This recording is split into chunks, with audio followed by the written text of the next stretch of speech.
હા હા હા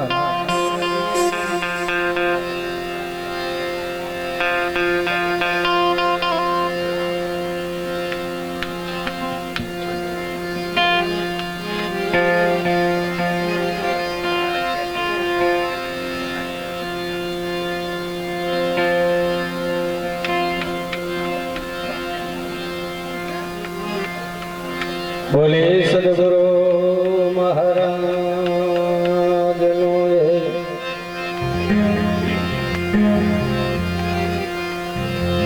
સદગુરુ કંચન રામ મહારાજ નો કુંજેશ કિરણ રામ મહારાજ નો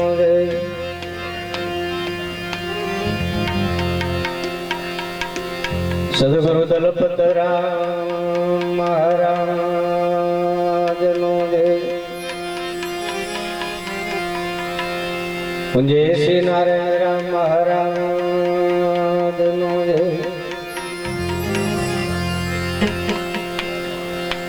ગણપતિ ગજાનંદ મહારાજ નો પવન સુધ હનુમાન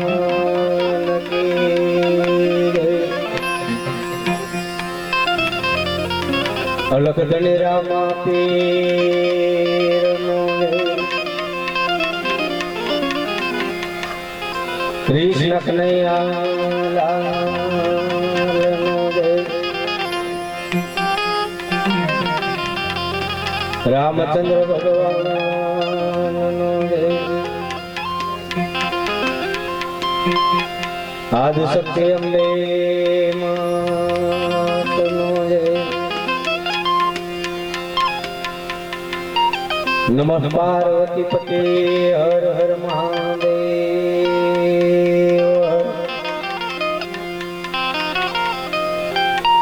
પધારેલા સર્વે સંત નો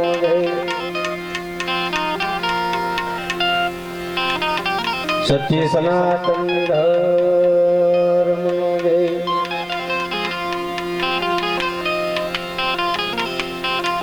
જે ભજન કરાવે સકે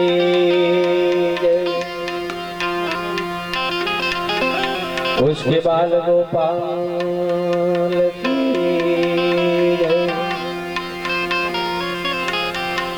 आज क्या भोम की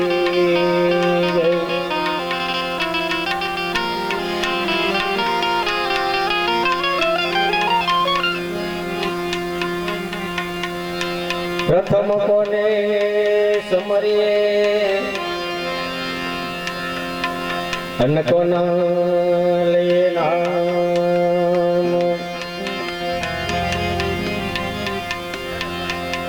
माता पिता गुरु अपना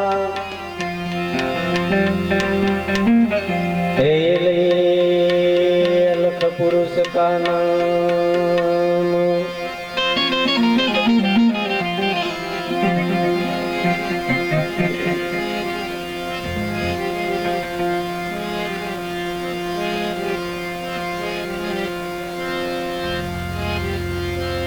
एक कंठे वसो मां सरस्वती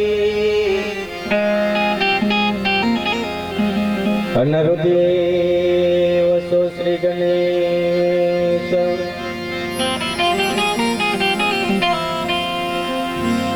पंचदे मणि रक्षा करो हे गुरु ब्रह्मा विष्णु महेश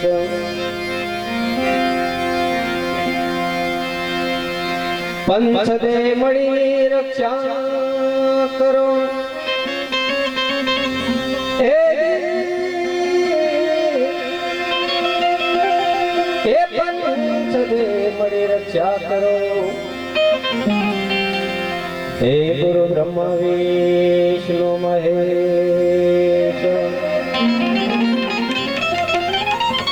बोले रामदेव जी महाराज खूब धन्यवाद। आज આપણું પવિત્ર ગામ જામલી ગામની પાવન પવિત્ર ભૂમિની અંદર સુંદર મજાનો અવસર આપણા પરમ પૂજ્ય એવા નારાયણદાસના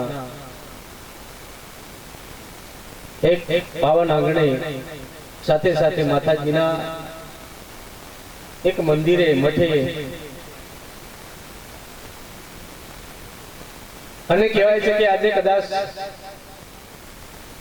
આ વિશ્વનો જગતનો બહુ મહાન અવસર જેને આપણે આખું જગત યાદ કરતું હોય એવા ભગવાન શંકરજીનો એક મહા શિવરાત્રીનો મહોત્સવ અને એ પર્વ પવિત્ર પર્વના નિમિત્તે આજે કદાચ તમને મને અહીંયા મારા સાધુ સંતો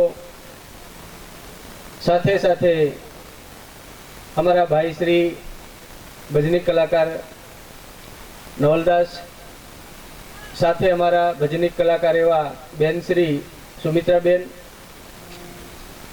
સાથે અમારા તબલસી માસ્ટર સાથે આનું નામ એની મને ખબર શું કહેવાય એને તે વગાડે એટલું જોઉં કે એનો જોયા જ કરું મેં કેમ ખતરનાક જ વાગે છે આમ ને હતી ક્યારેક નીંદ આવતા હોય કે જઈએ ગણે શું ગમે પણ જોડીમાં વગાડે છે એટલે સારું છે. સાથે અમારા બેન્જો માસ્ટર, આજુબાજુથી પધારેલા સર્વ ભાઈ ભક્તજનો, બહેનો, બાળકો, વડીલો, કારણ કે અહીંયા માતાજીનો અને બાપાજીનો આપણા પાઠમાં એવું છે કે માતાજી અને બાપાજી એક પાઠમાં બે બેસે, ખાલી બાજટ જુદા હોય બાકી પાઠ એક હોય. શિવ અને શક્તિનો પાઠ. મહાપુરુષો બધા જ કહે છે કે અહીંયા કદાચ અમે 10 સાડા 10 આવ્યા ત્યારે ભજનની શરૂઆત, સંતવાણીની શરૂઆત થઈ ગયેલી. અત્યાર સુધી આપણે બધા ખૂબ પ્રેમથી બેઠા અને બેહજો, કારણ કે અત્યાર સુધી આપણે અનેક સંતોના, અનેક કલાકારોની ભજનવાણી આપણે સાંભળી, આનંદ કર્યો. વચ્ચે થોડુંક મને પણ, હું તો એ વાતને બહુ આનંદ માનું છું કે સાહેબ કદાચ આપ સર્વની વચ્ચે, બધાની વચ્ચે વગર ગણતરી વગરનો અતિથિ મહેમાન કહેવાય. સવાર મેં લગભગ 9-10 વાગે નક્કી થયું, અત્યારે તમારી વચ્ચે બેઠો એ મેં બહુ ભાગ્યશાળી છું, કારણ કે અહીંયા તમારી વચ્ચે મને આવવા માટે બે ઘડી બોલવાનો તક મળતો હોય. ખરેખર હું આ ભૂમિનો અને માતાજીનો ઋણી છું. બાકી અહીંયા આટલા બધા તમે હતા જ, પણ અમને આવીને 2 શબ્દો બોલવાનો તક મળ્યો હોય. હું તમને એકાદ કલાક કે અડધો પોણો કલાક હો, અને એમાંથી ઓછું કરવાનું હોય કહેજો, પણ રિહાઈ નહીં પડતા. ઘણી ઠેકાણે રિહાઈ પડે. આયો આવીને ચાલુ કરી દે ને પછી બરીકે નહીં મારતો એમ કર્યું. ધીરે ધીરે ઇશારો કરી દેવાનો, હા બંધ કરો એમ, પગ દબાવે નહીં, ધીમે અમુકને હા તું નહીં બોલે એમ કરીને આપણી દેશી ભાષા છીટાડીને પેલા પગ દબાવે. પેલા બોલતે નહીં આવડે ને, એક જુદા બાર બોલતો હોય, બીજું છે ને ભાઈ બોલતા હોય ને વધારે તો ધર્મપત્ની ઢુકડીજીનું બી રહે બેનો. પછી ધીમે રહીને પેલા પગની પાટલી પર એમનો અંગૂઠો કરીને એમ દબાવે, તું હવે નહીં બોલે એમ ઇશારો કરે. પેલા ઠેઠ અહીં સમજણ પડી જાય. પગ મેં દબાવે ને સોટલી ખબર પડે સાહેબ, એને કહેવાય હિમાલય વાળો કહેવાય. પગની આંગળી ઉપર ઈશારો કરે અને હિમાલયમાં ખબર પડે. આજે એ શંકરના નામે આજે આપણે બધા બેઠા છે. તને